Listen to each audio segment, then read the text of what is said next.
কম কথা বলা মানুষের চরিত্র কেমন হয়?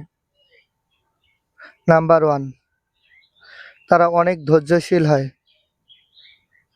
তারা অন্যের কথা মন দিয়ে শোনে এবং ভেবে-চিন্তে উত্তর দেয়। নাম্বার 2, কম কথা বলা মানুষগুলোর সৎ হবার সম্ভাবনা বেশি থাকে। এরা খুব একটা অন্যকে বিরক্ত করে না। নাম্বার 3, কম কথা বলা মানুষ একা থাকতে বেশি পছন্দ করে। তারা একা থাকে যেন তারা নিজেদের উন্নত করতে পারে। নাম্বার 4, কম কথা বলা মানুষ অনেক বুদ্ধিমান হয়। এরা কাজের কথা অল্প কথায় অন্যকে বুঝিয়ে দেয়। এরা ঘুরিয়ে ফিরিয়ে ন্যাকামি করে কথা বলতে পছন্দ করে না। নাম্বার 5, কম কথা বলা মানুষ খুব একটা নিরাশ হয় না। তারা যে কোনো কাজ মাঝপথে ছেড়ে চলে যায় না।